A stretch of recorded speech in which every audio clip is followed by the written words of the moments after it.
Children of the Night, Chapter 12. Nightmare Moon.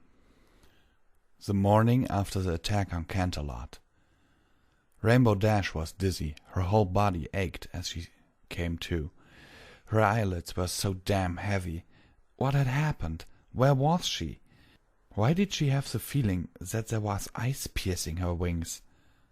Slowly she realized why she had woken up in the first place. It hadn't been because of the hurt she was experiencing. No, she had slept through worse. What had woken her up were the sniffling sounds and the sobbing of a voice she knew. Dash fought against the waves of dizziness that tried to wash over her, slowly opening her eyes. On the other side of the room she saw a yellow and pink blur with red splotches on it. Her eyes swam a little, and it took her a moment to get them focused. After that brief moment, she saw that it was Fluttershy's voice she had been hearing. The Pegasus was chained to the opposite wall, with some gadget on her head, preventing her from closing her eyes, at the same time keeping her head pointed in one direction. As Dash, still not fully awake herself, followed her friend's gaze, a shock ran through her spine, jolting her awake in an instant. There, on the wall opposite to the steel door to their cell, hang several small critters. Some of them were still alive, while others were dead. Each and every one of the birds, squirrels, and even Angel Bunny had a collar around its neck. Dash was not smart as Twilight, but seeing the dead critters' heads lying on the floor made it painfully obvious what these collars were for. And an almost inaudible click sounded through the room, and the blue canary lost its head. Fluttershy tried desperately to get somewhere, even though she was in tears and her legs and midriff were bound with chains. Again Dash followed her gaze. On the wall, only a few inches below the animals, and only a meter out of her friend's reach, was a lever. "Fluttershy! Fluttershy, calm down! What is happening?" Dash's voice was clearly not enough to make Fluttershy snap out of it. She didn't know how long they were imprisoned, and she did not care either. All she knew was that her friend was unresponsive to her, and that her eyes had an insane gleam in them. Fluttershy loved animals. It was her special talent to communicate with them, after all. Dash, who was not chained at her hooves nor her midriff, tried to reach the lever her friend tried to get to. Maybe it would put a stop to whatever was happening to Fluttershy's little animal friends. As she walked towards it, however, she felt that her wings got pulled back. A quick glance revealed the reason for this. Rainbow almost screamed out as she saw the thick iron bolts some pony had driven through her wings. On the other end, they were connected to the wall. With her hoofs she tried to pluck them out. Even if she may never be up to snuff again, she would at least be able to fly, and maybe even get both of them out of here. But it was no use. They didn't budge, and Rainbow Dash didn't want to pull too hard, not to damage her wings, her pride, her ability to fly, any more than necessary. What struck her as odd was the fact that no matter how hard she pulled, it didn't hurt at all. She only felt the coldness emanating from the bolts shift slightly, but there was no pain. Had she been drugged? The thought relieved and frightened her at the same time. On one hoof she was glad not to feel any pain, but on the other Fluttershy could be suffering for days since their capture. She could tell that her foalhood friend was close to going insane from having to watch her animal friends being harmed without being able to look away or even help them. The sobbing she heard and the tears she saw on the pink-maned friend tore at Dash's heart.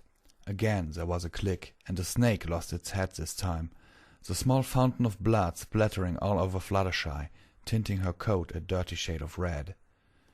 Another cry from Fluttershy, and the yellow Pegasus threw herself even harder against her restraints.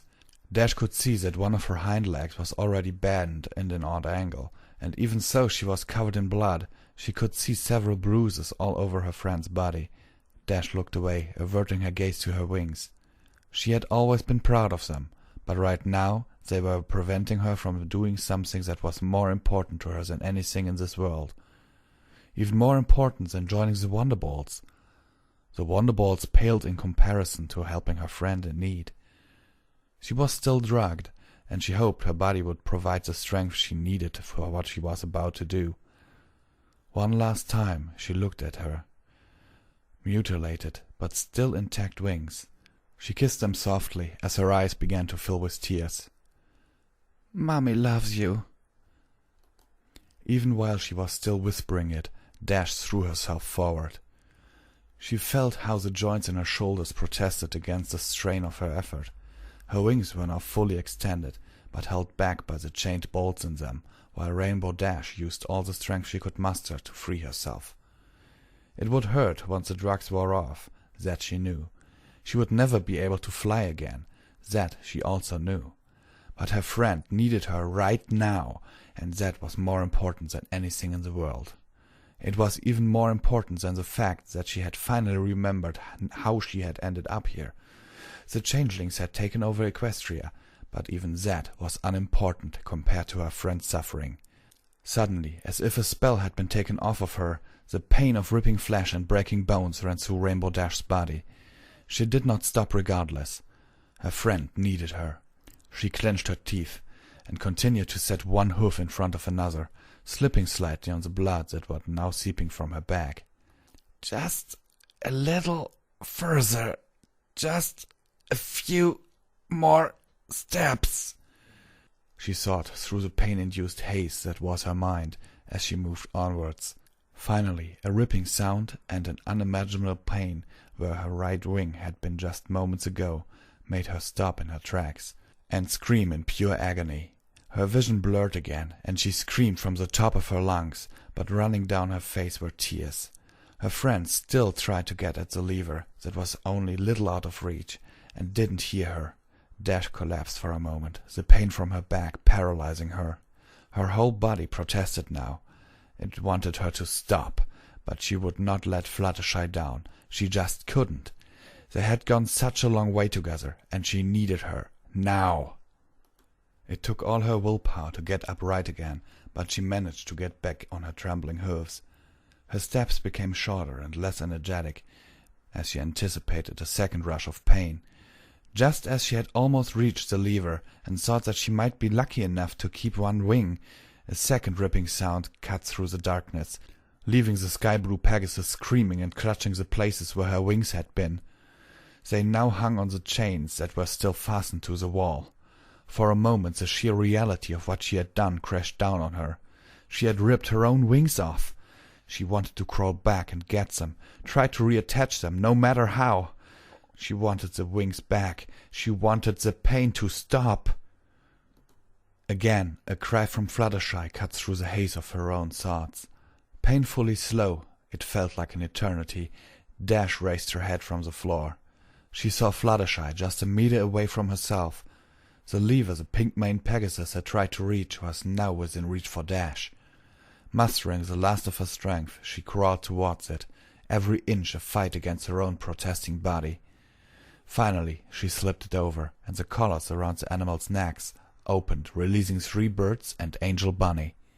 Rainbow Dash collapsed on the spot, not even having enough strength left in her to turn her head. She felt weak, even more dizzy than before. The ripping of her wings must have caused terrible blood loss, she thought to herself. She saw that Fluttershy was still crying and throwing herself against the restraints. Had she acted too late? Had her friend already lost it completely? But then she felt herself being dragged and pushed across the floor. She saw who was doing it. Her left foreleg was pulled by Angel, while she assumed the birds must have been pushing her rump. The blood on the floor certainly made things easier for them. Fluttershy had just snapped out of it. She had been so fixated on reaching the lever to free her animal friends that she had completely forgotten about Rainbow Dash, who was brought into the same cell as her. Just when she had heard a terrible click again, and assumed another of her animal friends would have died, she saw Rainbow Dash had crawled to the lever herself, flipping it over. As she calmed down, glad that her remaining animal friends were free, even so she still was very sad about those who had been killed. Relief washed over her when she saw that Rainbow was free. This feeling, however, went as fast as it had come. There was something odd with Rainbow Dash. She was covered in fresh blood, and something was amiss. At first Fluttershy couldn't place a hoof on it, until she looked at the place on the wall opposite to her, where her friend had been chained to the wall by her wings. There, still dripping blood, hung Rainbow Dash's wings. their former sky-blue feathers now looking as if some pony had spilled cherry juice over them. She just wanted to curl up into a tiny ball again, trying to blend out all those scary things, when she felt a paw strike her across the face. As she looked down, Angel was standing in front of her, pointing at the first aid kits their captors had provided her with. At the time she had assumed that it had been for her animal friends, but now she knew what had happened. They had wanted Dash to hurt herself to help her. Dash had been hurt because of her. She had hurt Dash. Angel and the rest already did their best to bring the injured Pegasus to Fluttershy. Her own hind leg was broken, but she endured the pain as best as she could. As soon as Angel and the others had brought Rainbow Dash within her reach, Fluttershy grabbed her friend's foreleg and pulled her towards herself. She just couldn't help herself but cry, before Angel hit her again, reminding that she had to get to work on treating Dash. She had hugged the lifeless figure of her friend that lay limply in her forelegs. Gazul watched the scene of the Pegasus' cell in the observation room. He was pleased that the intelligence he had gathered for his queen from the Canterlot Royal Library had proven right. The little pain suppressor spell he had picked up during his research had also come in very handy. He had used it on the mare just before chaining her to the wall by her wings. It was just so much fun when he released the spell. Her bawling and screaming had been heard all through the entire dungeon. The blue one with the strange mane had actually ripped her own wings off, just because it meant helping her friend. He snorted. If it had been him, he would have just watched the other ones suffer. After all, there were millions of other changelings in the hive, bred by the thousands. Why should they sacrifice anything for one another? The only thing that counted was their queen's will.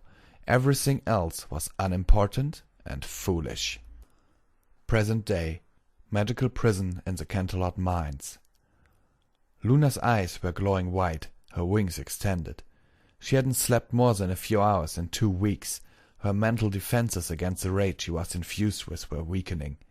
She had realized what was going on just a few days before, when she had caught a glimpse of Chrysalis watching her. The window in the ceiling being the only way in and out of the prison, but there was no way to the prisoner to reach it without the captors allowing it. Or at least another spellcaster willing to help was needed for an escape. That, however, was the least of her worries. The elements of harmony had stolen all her jealousy and rage, and replaced it with compassion and kindness, leaving her dark side that had gained a consciousness on its own when she had transformed into an alicorn, with nothing to feed on. Now, however, that dark side came back with vengeance, stronger than ever before. Luna just stood in the middle of her prison, a magical whirlwind of dark purple, pale white, and black magic raging around her.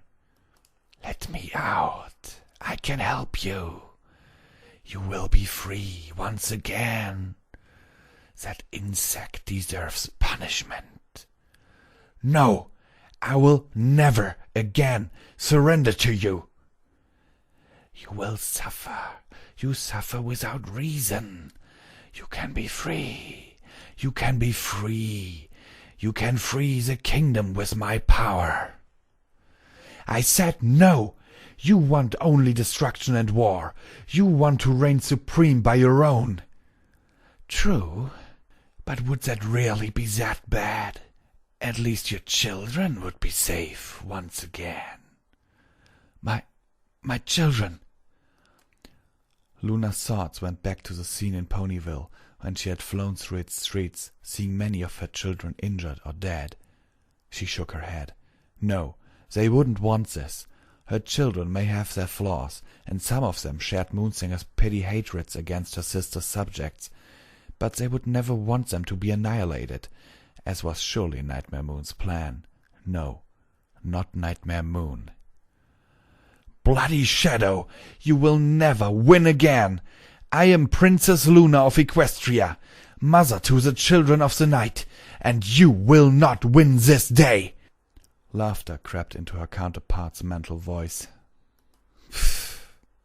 "Have it your way then, you impudent little fool.